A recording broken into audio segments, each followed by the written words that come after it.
I'm going to read most of the poems tonight from this book, Dream of the GoneFrom City, for Patty. I don't know what killed you, so I say it was the old, wild life come knocking.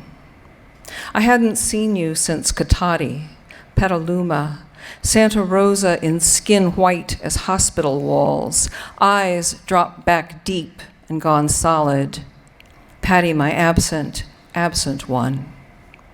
Before that, we're 13, in the nowhere of our Bible Belt town. Black sky, black highway, black lake. Patty, my 1960s, my freight train howl, my cowtown shithole, my one knee on Main Street, my girls' room cools, my smuggled fifths, my conned hooch, my under the bleachers feels, my payphone bomb scares, my swords into plowshares, my tear gas parades, my cornfield arrests, my 15, 16, my arm-in-arm partner into dark water. Thank you.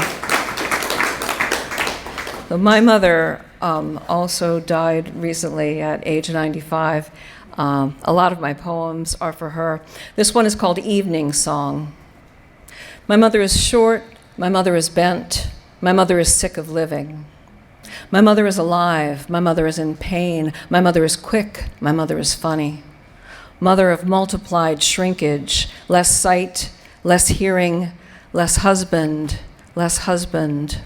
My mother talks when she feels like it goes deaf when she doesn't.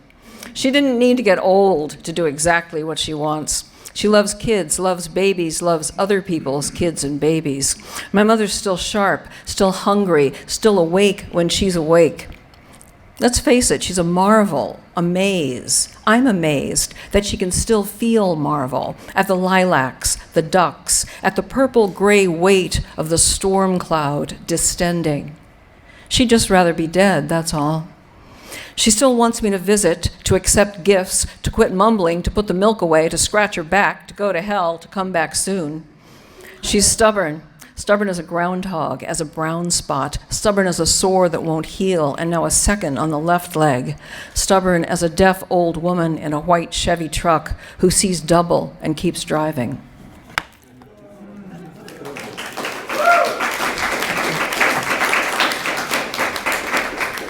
Am I okay in terms of the mic? Okay. This is the title poem, and it was about Los Angeles, where I lived for quite a while. Dream of the GoneFrom City. The problem in the dream is to get home at night without a car, a wallet, or a cent in your pocket. A route scrolls out like black and white film inside your head. The boulevard you'll have to walk, a bulked up arm stretched miles across the darkened sprawl. Through canyon walls of offices gone black behind their glass, tunnels under freeways, long blanks of parks, projects abandoned to their boarded up stories, blocks where routes erupt through sidewalk, where there are no routes, no sidewalk, paint-stripped houses in raggy skirts of weeds, street devoid of cars, stoplights gone meaningless as misplaced punctuation. Now, the blurred fast cut, the double image, you're on the street, walking with your loud heart. Like every other time you watch yourself turn into a dark shortcut, skinny street, walled in, it's 3 a.m., and all that intersects is tunnel-like and winding. Shadows solidify to figures crouched just around corners. How could you choose this again and again? Why take the risk to step into this vicious little detour? No gun, no money, no image of the home you're walking toward. Thank you. The poem is old, but kind of has a new resonance now of not recognizing the place where I live, the country where I live. Exposure one, somebody just told me this was her. It's me too. I was talking to a shrink about lack of focus. She said, here's an extreme example. A woman cleaning her house who stopped scrubbing the sink to get a rag from the closet, and from there, she'd started dusting the bedroom and stopped to get cleanser from the kitchen, so she resumes dusting the bedroom, forgetting the kitchen, until she walks to the bathroom to dampen the dust cloth and sees the cabinet open and empty, and remembers she'd been cleaning the cabinet when she went to the kitchen to get cleanser, and noticed she'd been scouring the sink when... Well, in fact, the therapist said only a few of those words, and I plugged myself right in. I am that extreme example, I said, but are you sure it slows my cleaning? And she said, but the woman cleaning is a metaphor, a capsule of actual behavior, thus literal speed of metaphorical cleaning is irrelevant. And I thought then of cleaning as metaphor for therapy, a monologue confined to one room within a circumscribed time. And would a portion of my brain be cleaner when I emerged? I thought of monologue as metaphor for type A cleaning, and of my more expansive style as dialogue among all rooms, which are rooms of the self, another shrink told me, when I dreamed the delicious dream of more and more rooms opening up off my one-room apartment. More space, I rejoiced, but he said no, more parts of the self. And I loved that too, my very selves as multiplying square footage. And then he said, more parts of Barbara. And when he did that third person thing, I thought several things at once. Oh God, he's one of those. If his face were gigantic, it would make an excellent climbing wall. Is he talking about some other Barbara? And if so, what's the point of extra rooms if I have to share?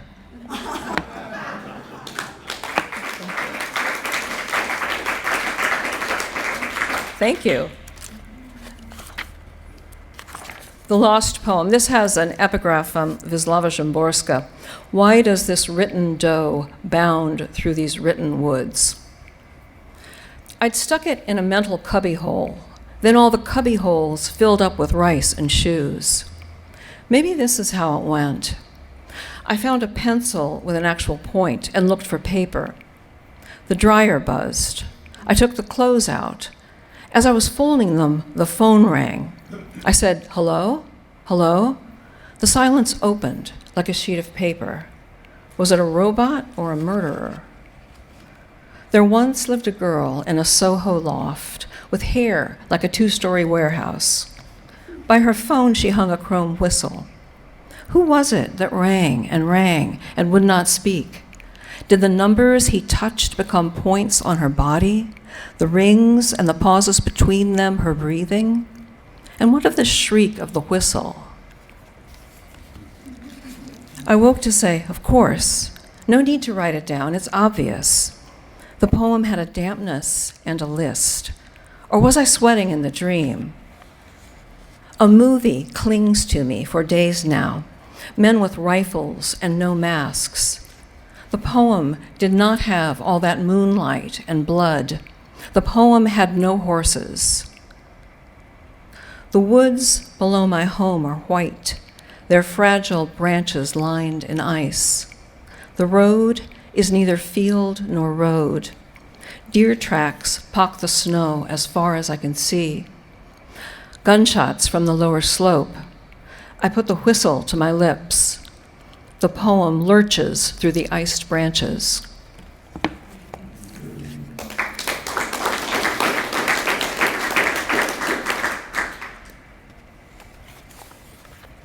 Maple Grove. This is for my father. They put him in the left wing, but by then he lacked a sense of serendipity or irony. He enjoyed the words, though. Sinister nurses, window on the parking lot. He no longer drove. He'd lost his mind sometimes. It came back for visits and left, like the rest of us. Then he lost his last name. The first shall be the last, also. Did they think he wouldn't know himself as Edelman, Professor, Mister? They had time for one syllable, Milt. They were underpaid. So there went his parents, brothers, kids, adulthood. What's in a family name? Everything stank. Real flowers smelled like plastic. He no longer walked. He was not often pleasant. He'd lost his heart's sweetness sometimes. Of course he preferred the past. He could get there on his own, for one thing. The ice house at Lily Lake, where he hid with his twin on hot afternoons, like this one, the one in which he tells me that story, coaxed out for minutes into blessed shade. Then he explains hydraulic brakes. I think the growling was involuntary. After a long snarl, he'd sigh, okay, getting it all out, I guess. Like when he said piss, shit, a man who never swore, who never liked my mother's cussing in her two mother tongues, though he admired her flair for juxtaposition. He was passing through stages like a toddler, learning language as he lost it. I buzzed the nurse. My father's gurgling. Gurgle, said my father, traveling backward toward the first spring of sound. Jerry O'Malley visited daily. Milton Edelman, he said it on arrival and departure. Jerry O'Malley, said my father to his friend, learning that to name the whole person is to hold him fast throughout the arc of his translation, to reconstitute him daily at the heart's table.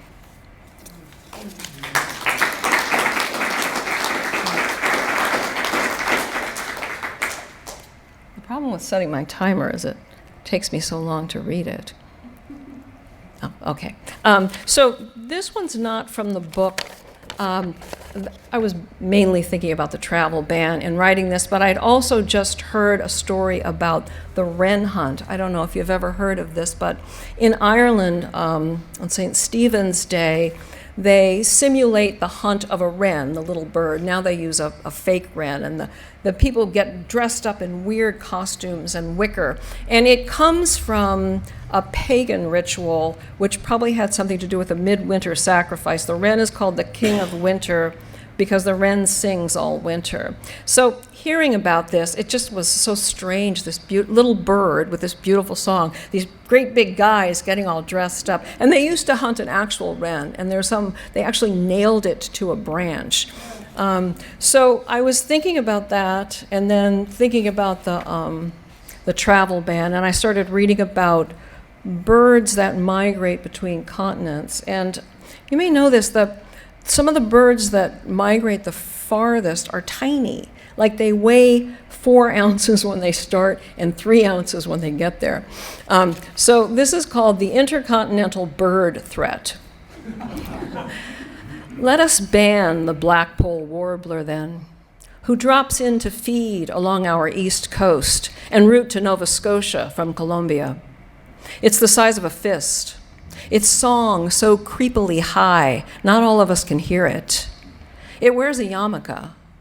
On return, it soars like a goblin 3 days above the ocean without stopping. The witchy frigate bird can play the updrafts with such acrobatic tact it will ascend 1/2 mile above the Atlantic without flapping. Let us ban it. Its pterodactyl wings are freakish. Let us ban the Arctic tern for its black cap and cloak. Let us ban the northern wheat ear, who crosses ocean, ice, and desert. Let us ban the geese with their unholy lice.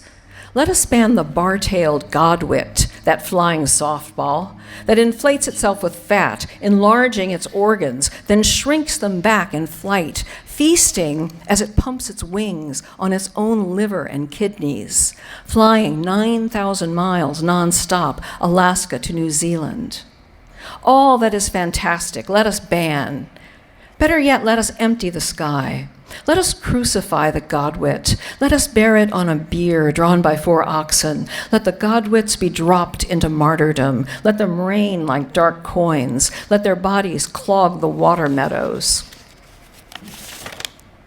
Let us hunt down the warbler. Its notes so pure they hurt us, like icicles in sunlight.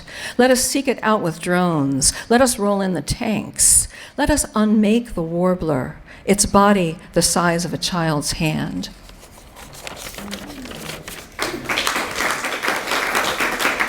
Thank you. Okay, I'm going to read a few more. This is called Adirondacks, May, And Marcia likes it, so I want to read it. Let it be night when you plunge on wheels through the ravenous forest. Bats, ecstatic, twist into illumined view and shoot upward. The lewd-faced possum trails his nude tail into the spotlight of your high beams. At the bend, there, nibbling, the doe bares her throat to your oncoming glare, tracks you sideways in the gaze of her one eye and light. And you see that it's your own slow longing she's captured, in the neck, the tongue, in the lithe, submissive body. Let the trees claw at wind. The moon, half occluded, is your lost eye opening. The road is a nerve stem through hemispheres of trees, and your taut rabbit heart is the double blade of light calling out to the dark.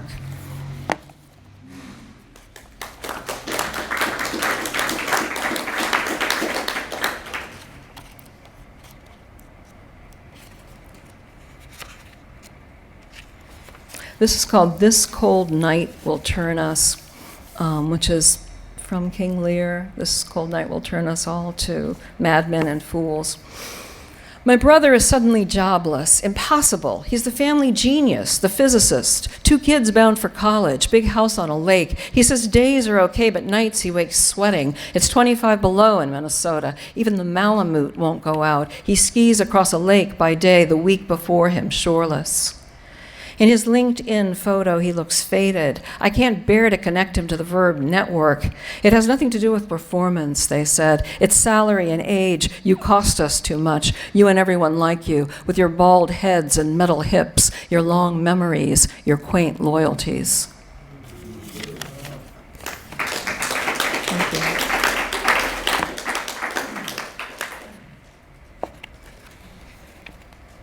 Two more. Visit with Aunt Eve. She used a cane, but moved very fast, like water that circumvents all obstacles. Curb, stairs, people, threshold. We sat on the white sofa. I feel as though I have nothing to tell you, she said, and laughed. I listened for a cadence of fear in the tail of her laugh. Will you come back? She asked. Yes. How do you like work? She asked. Have you made a retirement plan? Will you come back? How's work? She embarked on each question with the old, bright inflection. She cracked the window to her intelligent self, but could not enter the building, or entered to find it had always been bare, by which I mean, has the sense of what she's lost been also lost, and the term she's serving now become a merciful one? A house in a meadow without clutter. And each time a bird returns to the feeder, it's the first time.